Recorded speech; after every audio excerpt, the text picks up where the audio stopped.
Bonjour chers amis, nous sommes donc rendus à l'étude de Jérémie, la 16e. C'est la prise de Jérusalem. C'est facile à retenir, c'est dans les Jérémie, le chapitre 39-40. 39-40, ça vous parle d'années difficiles, c'est la prise de Jérusalem. 1 an et demi de siège. Malgré les paroles de Jérémie, malgré tous les avertissements, malgré les livres, voilà, le roi Sédécias a endurci son cœur, il a écouté les conseils de Jérémie, mais ne les a pas appliqués. Et le chapitre 39 commence par cette phrase terrible. Et il arriva lorsque Jérusalem fut prise, qu'en la 9e année de Sédécias, roi de Juda, au 10e mois, Nebuchadnezzar, roi de Babylone, vint et toute son armée contre Jérusalem et ils l'assiégèrent. Et le siège va durer longtemps. Et une brèche fut faite, la 11e année de Sédécias, au 14e mois, le 9e jour du mois, la brèche fut faite à la ville. Les chefs de l'armée babylonienne entrèrent dans Jérusalem avec les mages, les représentants de l'idolâtrie de Babylone, qui venaient s'installer dans Jérusalem. Et tous les princes du roi de Babylone entrèrent, s'assirent dans les portes intérieures, chefs des mages et tout le reste des princes du roi de Babylone, toute l'armée, les chefs de l'armée, accompagnés des mages, entrèrent. Devant la catastrophe, Sédécias et son armée n'ont plus qu'une solution, il s'enfuit. En fait, jusqu'au dernier moment, il aurait pu se repentir, retourner sincèrement et ouvertement et franchement, suivant le conseil de Dieu. Mais Sédécias n'a jamais suivi le conseil de Dieu. Il s'est informé, il le connaissait, mais il s'enfuit par la porte opposée. Tant qu'à faire, on ne sort pas du même côté. Jérémie, quand Sédécias, roi de Juda, et tous les hommes virent les Babyloniens entrer dans la ville, ils s'enfuirent de nuit. Et ils coururent, ils prirent la direction des plaines de Jéricho, mais l'armée des Babyloniens, les Chaldéens, les poursuivirent, les atteignirent dans les plaines de Jéricho. Ils les purent et ils les prirent, et ils firent monter vers le roi de Babylone, Nebuchadnezzar, et qui prononça son jugement sur le roi Sédécias. Les paroles de Dieu qui conseillait à Sédécias de se rendre, mais en tentant de fuir, Sédécias ruina la dernière possibilité de salut qui lui restait. Jusqu'au bout extrême, il n'aura jamais écouté le conseil de Dieu. Et il refusa de s'incliner. Pourtant, toutes les leçons précédentes, nous avons vu que plusieurs fois, Dieu était prêt à se repentir, à changer s'il y avait eu de la repentance. Et jusqu'au dernier moment, et la dernière fois, nous avons vu un épisode des plus étranges. Jérémie est allé jusqu'à faire un pacte avec Sédécias et a menti aux autres princes pour laisser la possibilité à Sédécias jusqu'au dernier moment de changer d'avis et de se rendre. Et le résultat est terrible. Le roi de Babylone égorgea les fils de Sédécias, nous le savons, devant ses yeux. Et le roi de Babylone égorgea tous les nobles de Juda. Il creva les yeux de Sédécias, le lignage de chaînes d'airain pour l'emmener à Babylone. Et puis c'est la destruction de la ville. Les Chaldéens brûlèrent par le feu la maison du roi, les maisons du peuple, ils abattirent les murailles de Jérusalem. Et le reste du peuple qui était demeuré dans la ville, les transfuges qui étaient allés se rendre à lui, et le reste du peuple, ceux qui étaient de reste, Nebuzaradan, le serviteur de Nebuchadnezzar, le chef des gardes, les transporta à Babylone. Ceux qui n'ont pas été tués, ceux qui ne sont pas battus, ceux qui n'ont pas été en fuite, le Babylone les déporte. Et on peut présumer que la prise de la destruction de la ville par babylonien ne devancèrent la destruction du temple que de quelques heures ou de quelques jours. Mais la destruction du temple, le livre de Jérémie n'en parle pas dans ce moment-là, au chapitre 39 et 40, mais il va en parler seulement en conclusion du livre, à la fin du livre, où il reprendra des textes qui sont dans les chroniques et dans les rois. Jérémie 52, vous voyez là, je saute à la fin pour associer ce passage à la destruction. Nabuchodonosor brûla la maison de l'Éternel, le temple, la maison du roi et toutes les maisons de Jérusalem. Oui, c'est la même phrase qu'on venait de lire, mais là, il est ajouté qu'il brûla la maison de l'Éternel. Et les Chaldéens brisèrent les colonnes d'airain qui étaient dans la maison de l'Éternel. La hauteur d'une de ces colonnes était de 18 coudées et un cordon de 12 coudées l'entourait. Elle était creuse, son épaisseur avait 4 doigts. Il y avait au-dessus un chapiteau d'airain et la hauteur du chapiteau était de 5 coudées. Autour de chaque chapiteau, il y avait un treillis, les grenades. il y a comme une complainte sur le temple qui est détruit. Jérémie conclut, le livre de Jérémie du moins est conclu ainsi. Jérusalem est brûlée, Jérusalem détruite, le peuple est déporté, il y a un reste dont on va parler et le reste nous intéresse beaucoup parce que Jérémie fera partie du reste, un reste du reste que Dieu veut laisser à Jérusalem, mais ce reste lui-même désobéira, partira en Égypte comme nous allons le voir. Mais Jérémie pleure finalement sur le temple, sur la destruction du temple. Ainsi, après plusieurs jugements annoncés sur Babylone et sur d'autres nations environnantes, le livre de Jérémie va se terminer, on va le voir, par une sorte de complainte sur le temple et sa merveille détruite. Donc, les deux fameuses colonnes dont nous avions appris par le livre des rois qu'en fait les chapiteaux avaient alors baissé.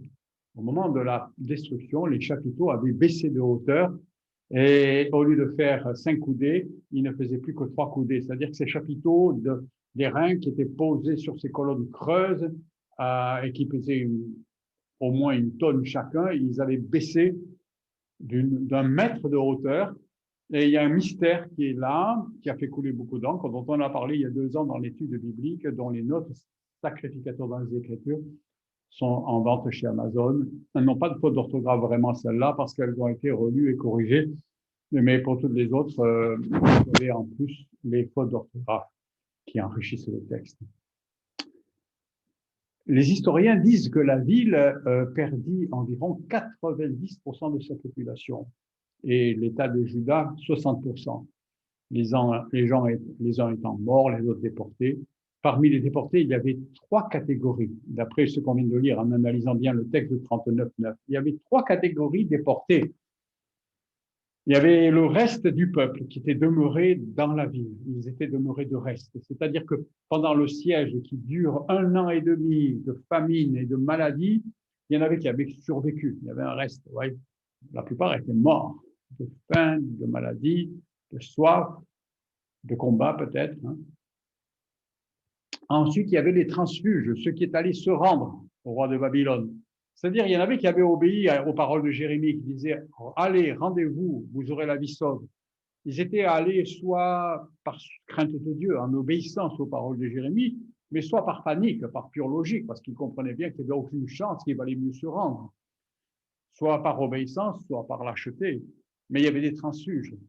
Et puis, il y avait le peuple, le reste du peuple, ceux qui étaient de reste, c'est-à-dire ceux qui ne vivaient pas nécessairement dans Jérusalem. Ceux-là ont été décomptés dans la première catégorie, vous voyez, mais ceux qui étaient dans le pays, dans les villes voisines, qui étaient tombés, qui avaient été faits prisonniers, qui avaient survécu au combat, à toutes les choses précédentes. Donc, il y avait ces 3 groupes. Ces 3 groupes furent enchaînés et déportés. Cette déportation fut organisée par le collaborateur Guémalia, qui garda les plus pauvres du pays pour entretenir les vignes, qui ne devaient pas crever en attendant que les nouveaux arrivants. Parce que la politique de Nebuchadnezzar, c'était le brassage, le déplacement des populations dans tout son empire, pas seulement là, mais dans tout son empire, partout, dans toutes les conquêtes, il brisait, il déplaçait les populations de façon à briser les idéaux nationalistes, à avoir une soumission, à mettre une confusion générale. Jérémie avait donc été livré à Guémalia, qui l'expédiait, lui, le mettait dans le wagon pour partir à Babylone. C'était l'expédition des Juifs qu'on enchaînait. La solution finale n'avait pas encore été inventée. L'horreur n'était pas du tout dans la même dimension. Cette déportation n'avait pas du tout le but de tuer physiquement les Juifs, mais avait pour but de les soumettre en les conduisant à se prosterner devant l'empereur de Babylone, et donc à les éloigner, à les tuer spirituellement, en tous les cas, à arracher Dieu de leur cœur, ce qui est le désir des ministres de l'Éducation nationale française.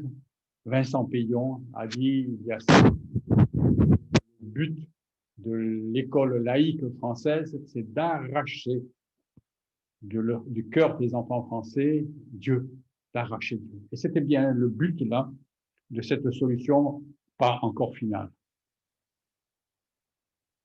Jérusalem, après cette première destruction, le roi David, depuis le roi David, la ville avait été la capitale, mais dorénavant de Juda. Mais dorénavant, malgré le fait que dans 70 ans plus tard, le retour des Juifs s'accomplit, qu'un petit nombre de Juifs revinrent de Babylone, et qui du reconstruction du temple et de la ville de Jérusalem, en fait, resta sous le contrôle de l'Empire perse. Puis, il y eut les conquêtes grecques d'Alexandre, qui ouvrirent une longue période grecque helléniste de moins 332 à moins 142. Quand on dit helléniste, ça veut dire sous la descendance des 4 blocs qui concrétisèrent l'héritage de l'empire éphémère d'Alexandre. En particulier, il y a l'Égypte, les Ptolémées, et il y a une grande domination gréco-égyptienne de moins 332 à la chute de la Perse jusqu'en moins 142. Dans cette période, un roi grec fameux qui s'appelle Antiochus IV Épiphane tenta d'helléniser complètement la ville et dédia le temple à Zeus. S'il provoqua une révolution des Maccabées qu'on peut lire dans le livre apocryphe, ce sont des livres historiques à ce niveau-là, le temple est repris par Judas Maccabée et disons que ça va ramener une certaine indépendance et ainsi, pendant un siècle, à peu près, Jérusalem ne connut pas d'occupation étrangère.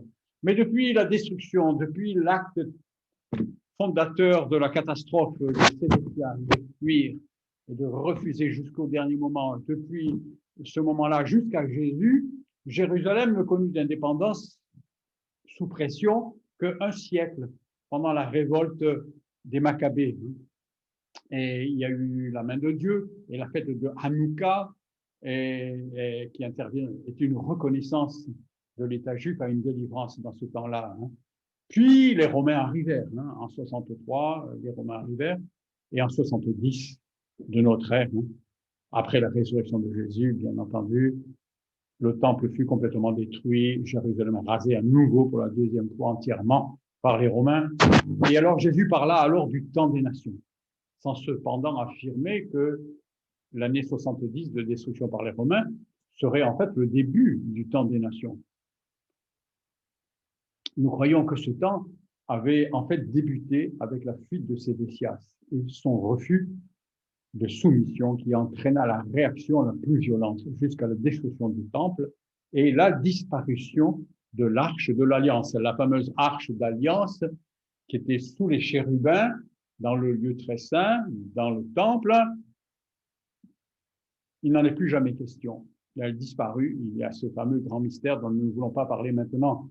Et Jésus parla du temps des nations.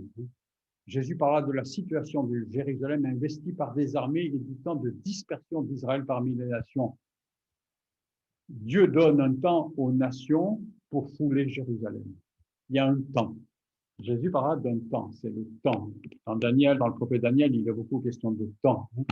Le temps qui, dans sa sagesse, Dieu connaît les choses d'avance. Il a donné un temps aux nations pour fouler Jérusalem. Dieu parlait.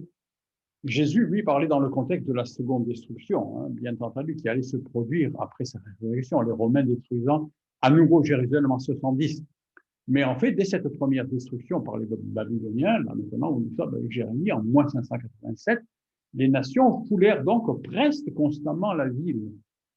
Mais après 70, alors là, c'est plus constamment, une disparition totale. En effet, même lors de la construction de la reconstruction de la ville et de la construction du second temple, Jérusalem fut presque toujours sous contrôle étranger. Et aujourd'hui, contrairement à l'opinion publique l'opinion qui est répandue au milieu de beaucoup de chrétiens, aujourd'hui, il l'est toujours. Jérusalem est toujours foulée par les nations. Il est toujours, malgré la résurrection de l'État hébreu en 1948, les lieux saints sont toujours sous contrôle jordanien et international. Ainsi, il semble que la fin de ce temps des nations ne sera accomplie que lorsque l'État hébreu aura récupéré toute la ville de Jérusalem. En 67, Jérusalem est bien redevenue la capitale de l'État hébreu et il y eut donc un grand progrès dans ce sens. Mais la partie est de la ville, y compris la région supposée du temple, est restée sous contrôle étranger. Il est vraiment passionnant de considérer le déroulement de la fin de la guerre de 6 jours en 67. Alors que le général Moshe Dayan était sur le point de récupérer toute la ville de Jérusalem, y compris l'esplanade du temple et le rocher de la mosquée, la diplomatie l'arrêta car le gouvernement avait considéré que ce n'était pas encore le temps En effet, Tsahal, l'armée de l'État hébreu moderne, elle venait d'humilier l'Égypte, la Syrie et la Jordanie, et il ne s'agissait pas de se mettre à dos tout le reste du monde musulman. Ainsi, ce n'était pas le temps. Les Juifs ont compris en 1967. Mais il y a un temps connu de Dieu, un temps où cela cessera. Jésus dit dans Luc 21-24, ils tomberont sous le tranchant de l'épée, il parle des Juifs dispersés, ils seront emmenés captifs parmi toutes les nations, et Jérusalem sera foulée aux pieds des nations, jusqu'à ce que le temps des nations soit accompli. L'occupation de Jérusalem, ou du moins sa soumission aux nations, était annoncée par la vision de Daniel, lorsque Dieu lui montra la statue qui représentait les 4 empires successifs qui devaient subordonner Jérusalem jusqu'à la venue de Jésus. Babylone était le premier et Rome est le dernier. Ce dernier empire se prolongeait par 2 jambes jusqu'à des pieds où le fer et l'argile étaient mélangés, donnant un aspect de fer indestructible, mais possédant une faiblesse structurelle semblable à de l'argile. Et nous croyons que la mondialisation aujourd'hui, c'est une sorte de résurrection de ce 4e empire, c'est le bout des jambes de l'empire de Rome, et il est mélangé, il est fait de fer, mais d'argile, et que la mondialisation, basée sur des choses aussi solides que le Bitcoin, basée sur des choses aussi solides que la dette mondiale, basée sur des choses aussi solides que les idéologies folles d'aujourd'hui, nous croyons que c'est du fer avec des armées terribles, avec des moyens technologiques incroyables, mélangés avec une argile d'une fragilité extrême. Et Daniel nous dit qu'une pierre va se détacher, et cette pierre, c'est la venue de Jésus, et c'est la première et c'est la seconde venue de Jésus. Et elle va tomber sur les pieds de cette statue qui va se briser, et toute la construction humaine sera détruite. Elle fut détruite dans la vision de Daniel. Revenons à Jérémie, donc voilà, Sédécias a les yeux crevés, tous ont été égorgés, les rois, les princes qui étaient avec lui, et le peuple est confié à Guédalia, nous allons voir. Les pauvres. Les pauvres, il y avait une autre catégorie. On a parlé des 3 catégories de ceux qui ont été déportés, les déportables, il y a les morts. Bon, les morts sont morts d'une façon ou d'une autre, ils sont morts. Il y a les survivants. Les survivants étaient en 3 catégories, ceux ayant survécu au siège, ceux qui s'étaient rendus pour une raison ou pour une autre, ceux qui avaient été faits prisonniers tout autour pendant et durant le siège et la campagne. Mais il y avait une 4e catégorie. Avec Dieu, c'est toujours comme ça. On croit parler de tout le monde, mais il y a toujours un reste du reste. Il y avait en Israël un autre reste qui n'est pas considéré dans les catégories précédentes. Ça, c'est ceux qui ne possédaient rien. Les pauvres de pauvres, les archi-pauvres, qui n'étaient pas concernés ni par la politique, ni par ces choses. Les braves gens, eux, ils ne possédaient rien. Eux, ils héritèrent les vignes du pays. Jérémie 39, 10, mais d'entre le peuple, Nebuzaradan, le chef des gardes, laissa les pauvres, ceux qui n'avaient rien. Et quand la Bible dit rien, ça veut dire rien de rien, dans le pays de Juda. En ce jour-là, il leur donna les vignes et les champs. On a vu, j'ai dit que la politique, c'était de ramener d'autres populations à la place. Donc, il ne fallait pas laisser périr ces vignes.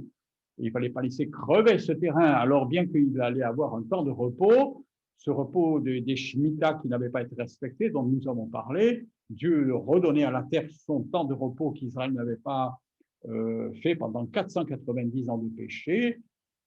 Mais malgré tout, il fallait entretenir, et donc les pauvres étaient laissés là pour cela. 39-11, et Nebuchadnezzar, roi de Babylone, avait commandé, touchant Jérémie.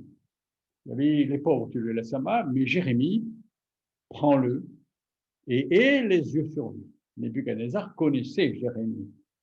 Peut-être sur Facebook ou sur comme ça, Jérémie était connu. Jérémie avait crié, avait hurlé la loi en prison, dans les parvis supérieurs du temple, à la cour, à la porte de la ville, dans ses promenades hors de Jérusalem. Pendant des années, le livre, tout le monde en avait entendu parler et Nebuchadnezzar connaissait. Et il était valorisé par Jérémie parce que Jérémie disait, c'est Dieu qui envoie Nebuchadnezzar pour punir Israël à cause de ses péchés, rendez-vous à lui. Alors, ça valorisait Nebuchadnezzar. Nebuchadnezzar, forcément, il l'aimait. Forcément, il l'aimait. Ainsi, ce serviteur obéissait au roi de Babylone. Il sortit Jérémie de prison et le remit à Guédalia. Et vous voyez, 39-13, hein, chef des mages, et Nebuzaradan, chef des gardes, envoya Nebuchadnezzar, chef des eunuques, et Nergal, chef des mages. Et tous les chefs du roi de Babylone envoyèrent et prirent, ouais, tous ensemble. C'est vraiment la communauté qui était entrée dans Jérusalem. Ouais, il y avait un ordre spécifique du roi. C'est une des premières choses qu'ils font lorsqu'ils entrent. Ils vont à la prison et ils libèrent Jérémie et ils le remettent à Guédalia, le fils de Shaphan, pour le mener dehors à la maison. Et il demeura au milieu du peuple. Alors, ils le remirent à Guédalia, il n'est pas fils de Shaphan, il est petit-fils de Shaphan, parce que vous voyez, il est fils d'un illustre inconnu, à Kilkam, qui lui est fils de Shaphan. Et Shaphan, on en a parlé, on va en reparler. Hein. Nous voyons un peu plus loin que Nebuchadnezzar confia les pauvres, c'est un peu mieux, c'est un peu avant, hein, à Guédalia. Voilà, on va voir un peu plus loin que c'était à Guédalia, du moins l'un des petits-fils du scribe Shaphan, dont un fils était le Guémaria, dont nous avons parlé. Il était le scribe qui adorait les idoles dans la chambre du temple. Guédalia, celui auquel les pauvres sont remis, ainsi que tous ceux qui vont être déportés, Guédalia était donc neveu de Guémaria, le scribe adorateur des idoles dans le temple. Cette adoration dans le temple qui avait produit la colère de Dieu dont nous avons vu que Ézéchiel avait parlé également. Nous pouvons donc imaginer qu'il y avait une affinité entre ces hommes. Vous voyez, ce sont tous des enfants ou des petits-enfants de Shaphan. Shaphan, Guémaria, dans cette chambre de scribe dans le temple, c'est là que pendant qu'il y avait le jeûne en Israël, un jeûne de repentance, religieux en tous les cas, parce qu'il n'y avait pas eu de vraie repentance, Dieu n'avait pas été impressionné par cette repentance, bien loin de là, mais eux, dans le temple, dans leur coin, ils adoraient des idoles. Ils ouvraient de l'encens, ils faisaient des choses pour exciter Dieu encore plus. Et nous pouvons imaginer qu'il y avait une affinité entre ces hommes avec les mages, parce que cette idolâtrie venait de l'Orient, et l'Orient, c'était la religion, c'était les mêmes idoles que les mages. Et ces mages qui arrivaient, qui semblent contrôler, en fait, être les chefs religieux, qui contrôlaient les princes de Babylone, et les serviteurs qui arrivaient là dans Jérusalem, qui délivraient Jérémie, eux, ils avaient une affinité avec cette famille de Shaphan, de Guédalia et de Guémaria, qui sont des fils et des petits-fils de Shaphan. Nous pouvons donc imaginer qu'il y avait une affinité entre ces hommes et avec ces mages. Ces mages qui sont des gens de religion, d'astrologie, d'idolâtrie, de voyance, qui était la spécialité de la Perse et de la Babylonie. Et eux, ils venaient de piloter. Beaucoup étaient morts par l'épée durant la bataille, beaucoup par la famine, la maladie durant le siège, mais une grande partie était donc déportée, selon les paroles qui étaient écrites dans le livre de Baruch, que Baruch avait lu au peuple. Hein. Ainsi, le reste des pauvres et des déportés, tout cela a été confié à Guédalia, car il était un des adorateurs des divinités de l'Orient et il plaisait aux mages de Babylone. C'était un collaborateur de leur bord. S'ils ont confié tout ça à Guédalia, c'est parce que c'était Shaphan, c'était la famille qui plaisait aux mages dans Babylone. En le remettant à Guédalia, Jérémie était sorti de prison et il était alors associé à tous ceux qui allaient être déportés. Guédalia, lui, n'a pas fait de nuance. Guédalia s'apprêtait à déporter Jérémie et il va être enchaîné. Hein. Nous le voyons enchaîné avec ceux qui partaient en déportation. Mais une seconde fois, les mages interviennent en faveur de Jérémie pour le libérer et que Guédalia ne le déporte pas, il le sorte du train. Deux mots sur les mages. Ici, le mage, en hébreu, le mot, c'est un mot qui se dit Rab-Mag, qui est fait de deux mots. Et certaines traductions de la Bible n'ont pas mis le mot magicien, ils ont laissé le mot Rab-Mag. Rab-Mag. Rab-Mag est fait de deux mots, je ne veux pas, vous pouvez lire les notes, elles sont sur le site de l'Église, mais Rab, c'est un mot qui parle de supériorité, on peut y voir la complétude, mais on peut y voir aussi le mot chef, vous voyez, puissant. Et mag est un mot non juif, étranger, qui serait relatif à la magie, à des choses de magicien, d'astrologie, de voyance, de divination. Et ainsi, il est à noter que ce mot apparaît dans Jérémie, là, 39.3, au moment où nous l'avons lu, pour la première fois historique de ce mot. C'est la première fois. Vous pouvez chercher ce que j'ai fait, on ne trouve pas de traces, tout le monde dit, c'est là que ça apparaît pour la première fois. Ensuite, il va être question des mages, du temps de la crèche, quand Jésus naîtra, mais c'est là que le mot apparaît. Il dévoile donc une spécificité de Babylone, une ville liée à la magie, à la sorcellerie, à l'astrologie, dont il sera question symboliquement dans la Babylone de la fin des temps, dans l'Apocalypse.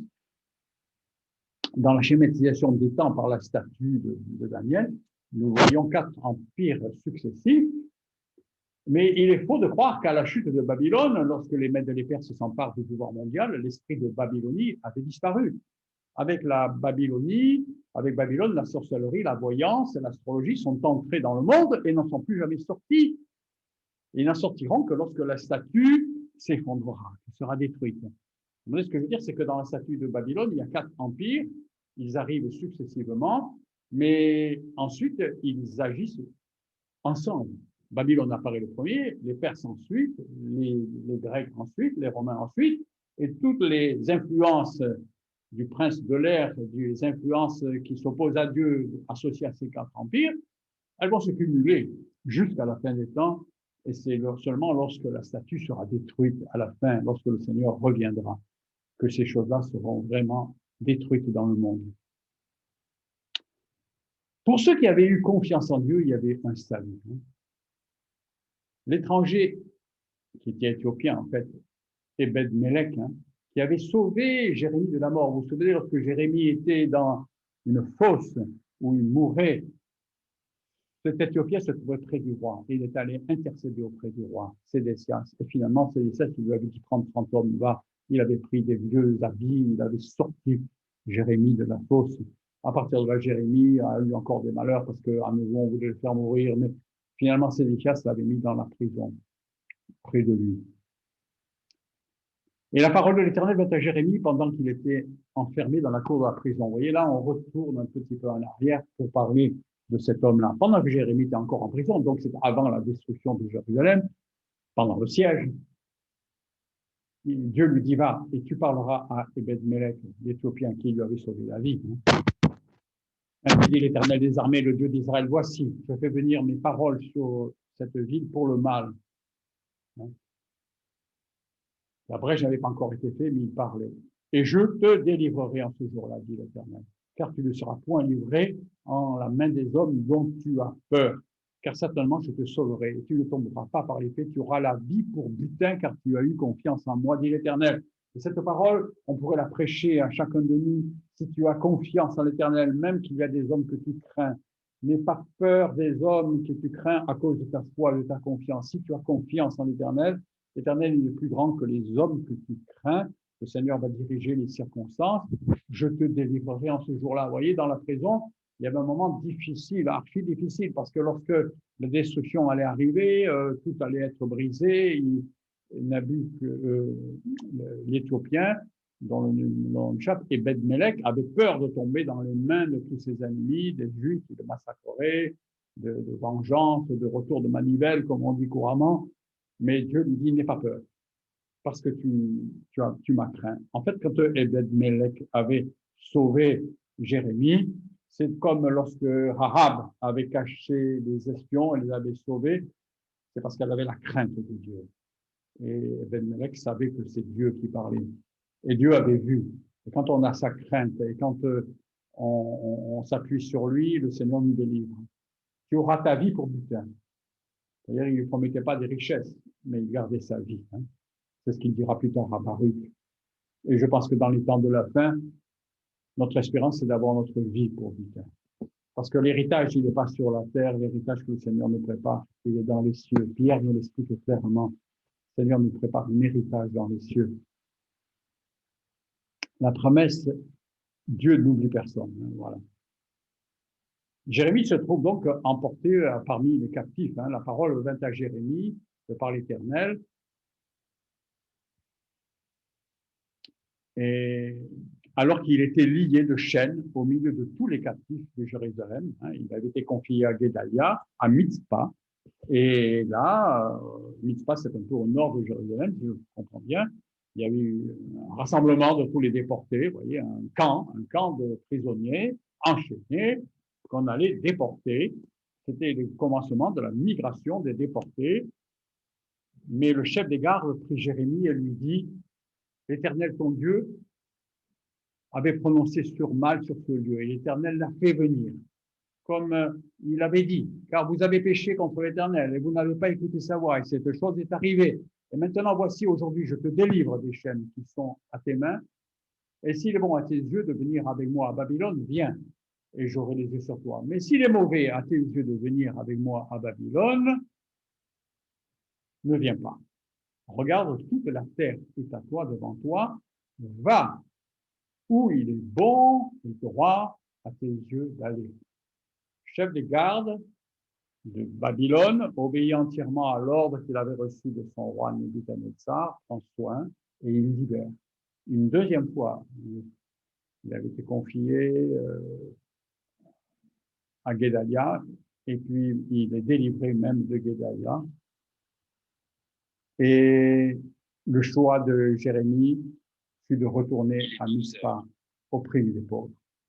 Et nous en parlerons dans une vidéo, la suivante, qui fait partie encore. Il y aura une A et une B. Je vous dis à tout à l'heure dans une prochaine vidéo. Jérémie retourne à Mitzpah. Et puis avec les pauvres. Et puis nous allons voir qu'il va y avoir un Ismaël qui va arriver des campagnes et qui va tuer Guédalia.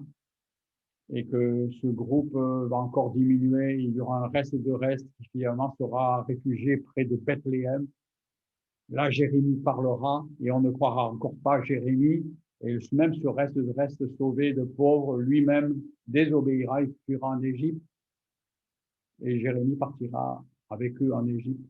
Et là, en Égypte, il prophétisera la chute de l'Égypte, la chute de Babylone. Nous allons voir tout ça dans une vidéo, la suivante, qui s'intitulera Jérémie 16, petit b. À tout à l'heure, à plus tard.